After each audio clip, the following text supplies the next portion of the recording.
भगवान विष्णु ने बताया तुलसी को रोजाना जल देने से कौन सा फल मिलता है। एक समय की बात है, माता लक्ष्मी ने भगवान विष्णु से पूछा, हे नाथ, आप तो तीनों लोकों के स्वामी हैं, आपकी तीनों लोकों में पूजा होती है, सभी आपकी कृपा पाने के लिए उत्सुक रहते हैं, फिर भी आप इस तुलसी के पौधे की पूजा क्यों करते हैं, इसे रोजाना जल क्यों चढ़ाते हैं। मैं इस तुलसी के पौधे को जल चढ़ाने का महत्व जानना चाहती हूँ। माता लक्ष्मी की बात सुनकर भगवान विष्णु ने कहा, हे देवी, तुलसी साक्षात लक्ष्मी का ही रूप है। तुलसी की रोजाना पूजा करने के कई फायदे हैं और तुलसी को जल चढ़ाने मात्र से ही मनुष्य के कई पाप नष्ट हो जाते हैं। तुलसी को जल देने का महत्व बताने से पहले मैं तुम्हें एक बहुत ही पवित्र कथा सुनाता हूँ। इस कथा के माध्यम से तुम्हें हमारे इन प्रश्नों का उत्तर मिल जाएगा, इसलिए हे देवी, आप इस कथा को बड़े ही ध्यान से सुनना। भगवान विष्णु ने कहा, हे देवी, जो भी मनुष्य सिर्फ इस कथा को ध्यान लगाकर पूरी सुन लेता है, उसे 100 वर्षों तक तुलसी को जल देने का फल प्राप्त होता है। माता लक्ष्मी ने कहा, स्वामी, मैं इस कथा को बड़े ही ध्यान से सुनूंगी, आप मुझे वह पवित्र कथा सुनाना प्रारंभ कीजिए। भगवान विष्णु ने कहा, देवी, बहुत समय पहले की बात है, किसी नगर में एक ब्राह्मण रहता था। उसका जन्म तो ब्राह्मण कुल में हुआ, लेकिन उसके कर्म नित्य प्रवर्तित किए थे। वह ब्राह्मण हमेशा ही झूठ बोलता, गलत तरीके से पैसा कमाता था, उसका मन हमेशा बुरे कर्मों में ही लगा रहता था। वह सदैव ही जुआ, वेश्यावृत्ति और चोरी में ही लगा रहता था। उसने अपने जीवन में कभी भी पुण्य के काम नहीं किए और शास्त्रों का अध्ययन नहीं किया। ब्राह्मण होते हुए भी कभी पूजा पाठ नहीं किया। सदैव ही उसका मन दूसरों के ध्यान पर लगा रहता था और वह दिन में जो भी धन कमाता उसे रात्रि में जुआ और वेश्यावृत्ति में उड़ा दिया करता था। इस तरह वह ब्राह्मण अपने जीवन को पाप कर्म में ही गुजार रहा था। उसने अपने मुख से कभी भगवान नाम भी नहीं लिया और ना ही कभी देवी देवताओं का पूजन किया। इस प्रकार से पाप करते हुए उसे कई वर्ष तक बीत गए। फिर वह ब्राह्मण कुछ खरीददारी करने के लिए एक नगरी में जा पहुंचता है। उस नगरी के पास में गंगा नदी बहती है और उस नदी में स्नान करने के लिए दूर दूर से लोग आया करते थे। फिर वह ब्राह्मण गंगा जी के किनारे एक आश्रम में ठहरता है। उस आश्रम में अनेक विद्वान ब्राह्मण प्रतिदिन पुराणों का पाठ तथा भगवान की भक्ति में लीन रहते थे। वह ब्राह्मण भी ढोंग करता हुआ वहीं पर उनके साथ रुक गया। उन ब्राह्मणों के साथ रहकर उसे भी भगवान का नाम लेने का अवसर मिल रहा था। वह उसी स्थान पर कुछ दिनों के लिए रुका। फिर वह वहां पर आए हुए लोगों ने गाय को पूजन करके ब्राह्मणों को भोजन कराया, तो उस ब्राह्मण ने भी उनके साथ बैठकर भोजन किया और भगवान का प्रसाद ग्रहण किया। वहीं पर उस आश्रम में एक तुलसी का पौधा था। वह ब्राह्मण जाने अनजाने में उस तुलसी के पौधे में पानी डालता था। उसके मन में कोई विचार नहीं था कि वह क्या कर रहा है। वह प्रतिदिन सुबह उठकर बाल्टी में पानी लेकर तुलसी के पौधे में डालता था। यह उसका रोजाना का नियम बन गया था। फिर एक दिन की बात है, वह आश्रम में सोया हुआ था। तभी अचानक उसके पास एक काला सर्प आया। उस काले सर्प ने उसे नींद में ही डस लिया और थोड़ी ही देर में उस ब्राह्मण की नींद में ही मृत्यु हो गई। और जब वह दूसरे ब्राह्मणों ने उसे इस अवस्था में देखा तो उन्होंने उसके मुख में तुलसी पत्तर और तुलसी का जल डाल दिया। फिर उन ब्राह्मणों को पता चला कि उसकी तो मृत्यु हो चुकी है। तब वहां पर यमदूत आते हैं और उस ब्राह्मण को पकड़कर यमलोक ले जाते हैं। रास्ते में जाते हुए ब्राह्मण विलाप करने लगा और यमदूतों से कहने लगता है, हे यमदूत, मुझे कहाँ ले जा रहे हो और मेरी मृत्यु किस कारण से हुई है। तब यमदूत कहने लगे, हे ब्राह्मण, तुमने जन्म से लेकर मृत्यु तक बहुत पाप कर्म किए और तुम्हारे पापों के कारण ही तुम्हारे एक काले सर्प ने काटा और जिसकी वजह से ही तुम्हारी मृत्यु हुई। अब हम तुम्हें यमपुरी लेकर जा रहे हैं। वहां पर यमराज तुम्हारे पाप कर्मों को लेखा जोखा देखेंगे और निश्चित ही तुम्हारे घर नरक में डालेंगे। फिर से वो ब्राह्मण फूट फूट कर रोने लगा और उन यमदूतों से माफी मांगने लगा, किंतु यमदूतों को उस पर जरा सी भी दया नहीं आई और वे उसे मारते हुए यमलोक लेकर गए। जब यमदूत उस ब्राह्मण को लेकर यमराज के सामने उपस्थित हुए तो यमराज के पास बैठे हुए चित्रगुप्त ने उसे ब्राह्मण के कर्मों का लेखा जोखा निकाला और यमराज से कहने लगे, हे धर्मराज, इस ब्राह्मण ने तो अपने पूरे जीवन भर पाप ही पाप किए हैं। इसने इसके जीवन में कभी पुण्य का काम नहीं किया। यह तो घोर पापी है। इसे तो हमेशा के लिए नरक में ही डाल दिया जाए। फिर यमराज कहते हैं, हे यमदूतों, जीवन भर पाप करने वाले इस ब्राह्मण को उठाकर ले जाओ और इसे नरक में डाल दो। यमराज का आदेश मिलते ही वे यमदूत उस ब्राह्मण को लेकर नरक की तरफ चल दिए और ब्राह्मण को पीटते हुए नरक में ले गए। वहां ले जाकर उसे खोलते हुए तेल की कढ़ाई में डाल दिया, परंतु जैसे ही उस ब्राह्मण को खोलते हुए तेल की कढ़ाई में डाला तो वह तेल एकदम से ठंडा और शीतल हो गया। इस घटना को देखकर उस यमदूत को बड़ा ही आश्चर्य हुआ। ऐसा उसके साथ पहले कभी नहीं हुआ था। उस यमदूत ने कितने ही पापियों को उस तेल की कढ़ाई में डाला था और वे सभी उस तेल में गिरकर झटपटाने लगते थे, लेकिन जैसे ही वह ब्राह्मण गर्म तेल की कढ़ाई में गिरा तो वह तेल अचानक से शांत और शीतल हो गया। इस आश्चर्यजनक घटना को देखकर वह यमदूत जल्दी से दौड़ता हुआ यमराज के पास पहुंचा। यमदूत को देखकर यमराज ने कहा, यमदूत क्या बात है, तुम इतने घबराए हुए क्यों लग रहे हो? फिर वह यमदूत कहता है, धर्मराज, आपने जिस ब्राह्मण को नरक में डालने के लिए कहा था, मैंने जैसे उसे खोलते हुए तेल की कढ़ाई में डाला तो उसे भट्टी की अगरी भी बुझ गई और वह खोलता हुआ तेल भी बिल्कुल ठंडा हो गया। फिर यमराज कहते हैं, हे यमदूत, यह तो बड़ी ही विचित्र घटना है, ऐसे तो पहले कभी नहीं हुआ था।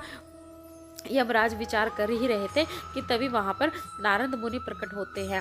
नारद मुनि को देखकर यमराज अत्यंत प्रसन्न होते हैं और उन्हें प्रणाम करते हैं। यमराज नारद मुनि का स्वागत करते हैं। फिर यमराज नारद मुनि से कहते हैं, मुनिवर, आप उचित समय पर आए हैं। हमने आज और अभी एक अत्यंत पापी ब्राह्मण को नरक में गिराया, किंतु उसके गिरते ही नरक की अग्नि ठंडी पड़ गई और खोलते हुए तेल भी शीतल हो गया। तब नारद मुनि ने यमराज से कहा, हे धर्मराज, आपने जिस ब्राह्मण को नरक में डाला है वह नरक में डालने योग्य नहीं है, क्योंकि उस ब्राह्मण के द्वारा अनजाने में ही ऐसा कर्म हुआ है जो नरक का नाश करने वाले हैं। जो मनुष्य पुण्य कर्मों करने वाले लोगों की संगति करता है उसे उनके पुण्यों का भाग जरूर मिलता है, और यह ब्राह्मण तो कई दिनों तक भगवान के भक्तों के साथ रहा है। इस ब्राह्मण ने आश्रम में रहते हुए रोजाना तुलसी में जल डाला, इसलिए यह ब्राह्मण बड़ा पुण्यात्मा बन गया और इसके सारे पाप नष्ट हो गए। यह ब्राह्मण उस स्वर्ग लोक में जाने का अधिकारी बन गया। इस ब्राह्मण ने ना अनजाने में ही इतना पुण्य कमाया है जो कई जन्मों तक मनुष्यों को प्राप्त नहीं होता। इसलिए हे धर्मराज, आप इस ब्राह्मण को नरक में ना डालें और इसके पापों के लिए इसे केवल इतना दंड दें कि इसे सभी नरकों का दर्शन कराओ। नारद मुनि की बात सुनकर यमराज बहुत ही खुश होते हैं और उस ब्राह्मण को नरक से निकाल कर लाते हैं और अपने यमदूतों से कहते हैं, यमदूतों, इस ब्राह्मण को ले जाओ और संपूर्ण नरकों का इसे दर्शन कराओ। फिर यमदूत उस ब्राह्मण को ले जाते हैं और संपूर्ण नरकों का दर्शन कराते हैं। भगवान विष्णु ने कहा, हे देवी, इस प्रकार से यमदूत उस ब्राह्मण को संपूर्ण नरकों का दर्शन कराते हैं और उसे यक्ष लोक में ले जाते हैं और फिर वह ब्राह्मण एक यक्ष बन जाता है। भगवान विष्णु कहते हैं, देवी, वनस्पति नाम तुलसी, मास नाम कार्तिक तिथि, नाम एकादशी। भगवान कहते हैं, हे देवी, वनस्पति में मुझे तुलसी प्रिय है, मास में मुझे कार्तिक मास और तिथि में मुझे एकादशी प्रिय है। इसलिए जो मनुष्य रोजाना तुलसी की पूजा पाठ करता है और तुलसी जी को जल देता है, वो मनुष्य मुझे सबसे अधिक प्रिय है। उस मनुष्य की कभी भी दुर्गति नहीं होती है और वह मनुष्य कभी नरक में नहीं गिरता है। जिन घरों में तुलसी का पौधा सदैव ही हरा भरा रहता है, उस घर में सुख, शांति और समृद्धि बनी रहती है। भगवान विष्णु कहते हैं, हे देवी, मेरी पूजा में और मुझे चढ़ाए जाने वाले भोग में तुलसी के पत्तर अवश्य होने चाहिए, क्योंकि तुलसी पत्तर के बिना मैं किसी भी प्रकार का भोग स्वीकार नहीं करता हूँ। इसलिए प्रत्येक घर में तुलसी का पौधा अवश्य होना चाहिए। अगर आपके घर में तुलसी का पौधा है तो सुख, शांति और समृद्धि के लिए तुलसी को चुनरी अवश्य चढ़ानी चाहिए और हमेशा ध्यान रखें कि तुलसी का पौधा चुनरी के बिना अधूरा होता है। तुलसी केवल एक पौधा ही नहीं है, बल्कि वह एक देवी है, मेरे अर्थात विष्णु की पत्नी है। इसलिए तुलसी को चुनरी अवश्य ही चढ़ानी चाहिए, क्योंकि इससे पति पत्नी में प्रेम और विश्वास बढ़ता है। पति पत्नी का दाम्पत्य जीवन खुशहाल बना रहता है। घर में रहने वाली महिलाएं सदा सुहागन और सौभाग्यशाली रहती हैं। तुलसी का विवाह भी अवश्य कराना चाहिए, इससे मनुष्य के सभी दुखों का अंत होता है और सांसारिक जीवन सुखमय बीतता है। भगवान विष्णु कहते हैं, हे देवी, तुलसी के पौधे के पास अपने मुख से अपशब्द नहीं बोलने चाहिए। तुलसी के नजदीक भूल से भी जूते, चप्पल अथवा झाड़ू पोछा नहीं रखना चाहिए। इसे पाप माना गया है। तुलसी के पौधे के पास जल से भरा हुआ बर्तन नहीं रखना चाहिए। तुलसी के पौधे के पास दीपक जलाने के बाद दीपक को वहां से हटा देना चाहिए, क्योंकि तुलसी के नीचे बुझा हुआ दीपक रखना अशुभ माना जाता है। जिस स्थान पर तुलसी का पौधा होता है उस स्थान को हमेशा ही साफ स्वच्छ रखना चाहिए। इसलिए नियमित रूप से तुलसी जी के पौधे के पास साफ सफाई का ध्यान रखें ना चाहिए। तुलसी के पौधे में शिवलिंग और गणेश जी की प्रतिमा नहीं रखनी चाहिए। साथ ही तुलसी के गमले में अन्य किसी प्रकार का पौधा भी नहीं लगाना चाहिए, यह अशुभ होता है। तुलसी के पौधे के पास कपड़े भी नहीं सुखाने चाहिए, अन्यथा कपड़ों का गंदा पानी तुलसी के पौधे पर गिर सकता है। और हमेशा ध्यान रखना चाहिए कि तुलसी के पत्तर को नाखूनों से नहीं तोड़ना चाहिए, इससे तुलसी को अपमान होता है। यदि तुलसी के पत्ते सूख कर गिर जाते हैं तो उन्हें कचरे में नहीं फेंकना चाहिए, क्योंकि वे पत्ते पैरों के नीचे आते हैं, जो अच्छा नहीं होता है। उन पत्तों को आप तुलसी की मिट्टी में ही दबा दें। भगवान विष्णु कहते हैं, हे देवी, रविवार के दिन तुलसी के पत्ते नहीं तोड़ने चाहिए और रविवार को तुलसी को जल भी नहीं चढ़ाना चाहिए। बाकी सभी दिन तुलसी को सुबह स्नान से निर्वृत्त होकर जल देना चाहिए और शाम के समय एक दीपक जलाना चाहिए। भगवान विष्णु कहते हैं, हे देवी, अक्सर महिलाएं स्नान के बाद अपने बाल खुले रख कर ही तुलसी को जल देती हैं, परंतु ऐसा करना गलत होता है। महिलाओं को हमेशा ही अपने बाल बांधकर माथे पर सिंदूर लगाकर ही तुलसी में जल देना चाहिए, इससे तुलसी का आशीर्वाद प्राप्त होता है। घर में तुलसी का पौधा लगाते समय ध्यान रखें कि इसके लिए गंदी मिट्टी का उपयोग नहीं करें, साफ स्वच्छ मिट्टी का ही उपयोग करना चाहिए। इससे तुलसी माँ रूठ जाती है और सूखने लगती है। तुलसी का पौधा कभी भी गंदे स्थान पर नहीं लगाना चाहिए, जैसे नाली अथवा बाथरूम के पास तुलसी का गमले को कभी नहीं रखना चाहिए, अन्यथा गंदा पानी तुलसी के पौधे में गिर जाता है, जो बहुत ही अशुभ माना गया है। घर में तुलसी का पौधा कभी सूखना नहीं चाहिए। शास्त्रों में ऐसी मान्यता है कि तुलसी का पौधा सूखने से अकाल मृत्यु की सूचना देता है। घर में तुलसी का पौधा सूख जाए तो घर के में सुख समृद्धि खत्म हो जाती है। सूखी हुई तुलसी में माँ लक्ष्मी का वास नहीं होता। भगवान विष्णु कहते हैं, शास्त्रों के अनुसार मासिक धर्म के दौरान महिलाओं को तुलसी के पौधे में पानी नहीं डालना चाहिए और तुलसी को स्पर्श करना भी वर्जित है। तुलसी को बिना स्नान किए जल नहीं देना चाहिए। पैरों में चप्पल आदि पहनकर भी तुलसी को जल नहीं देना चाहिए। तुलसी को जल देते समय ध्यान रहे कि वह जल आपके पैरों में ना पड़े, इससे तुलसी का अपमान होता है। भगवान विष्णु कहते हैं, नित्य तुलसी के दर्शन से मनुष्य को स्वर्ग की प्राप्ति होती है और तुलसी पत्तर के सेवन से उसके सभी पाप नष्ट हो जाते हैं। तुलसी का पौधा हमेशा घर के सामने लगाना चाहिए। इसे पूर्व अथवा उत्तर दिशा में लगाना सबसे अधिक शुभ होता है। तुलसी के पास मरुस्थलीय पौधा रखना बहुत ही अशुभ माना जाता है। ऐसे पौधे से नकारात्मकता ऊर्जा निकलती है। शास्त्रों में कहा गया है कि जिन पौधों से हरी भरी कलियों की उत्पत्ति ना हो, उसके स्थान पर कांटे निकलते हो, तो ऐसे पौधे को तुलसी के पास कभी भी नहीं रखना चाहिए। शास्त्रों में केले के पौधे का विशेष महत्व बताया गया है।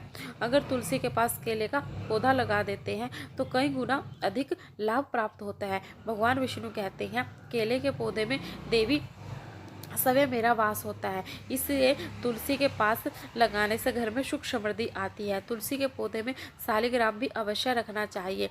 तुलसी के गमले में शालिग्राम रखने से तुलसी का और भी अधिक शुभ प्रभाव आपको देखने को मिलेगा। शालिग्राम मेरा ही रूप है। यह काले रंग के पत्थर होते हैं, जिसे विलक्षण और मूल्यवान माना गया है। इसे अगर तुलसी के गमले में रखेंगे तो आपके घर में तुलसी का और भी अधिक शुभ प्रभाव आपको देखने को मिलेगा। शालिग्राम मेरे ही निरंकार रूप है। यह काले रंग का पत्थर होता है, जिसे विलक्षण और मूल्यवान माना गया है। इसे अगर तुलसी के गमले में रखेंगे तो आपके घर में संपूर्ण नकारात्मकता ऊर्जा नष्ट हो जाएगी। घर में केवल एक ही शालिग्राम की पूजा करनी चाहिए। भगवान विष्णु कहते हैं, देवी, मेरी मूर्ति कई गुना ज्यादा उत्तम होती है। शालिग्राम की पूजा करना, शालिग्राम को चंदन लगाकर उस पर एक तुलसी पत्थर रखना चाहिए। प्रतिदिन शालिग्राम को पंचामृत से स्नान कराना चाहिए। ऐसा करने से मनुष्य के सभी जन्मों के पाप नष्ट होते हैं। शालिग्राम सरकात्म और सात्विकता का प्रतीक होते हैं। इस प्रकार भगवान विष्णु माता लक्ष्मी को तुलसी के पौधे को जल देने का महत्व बताया है और घर में तुलसी का पौधा लगाने का सभी नियम बताए हैं। तो यह थी छोटी सी जानकारी। अगर आपको वीडियो पसंद आई है तो वीडियो को लाइक करें, चैनल को सब्सक्राइब करें और चैनल को सब्सक्राइब करें। कमेंट में जय माता दी जरूर लिखें। धन्यवाद।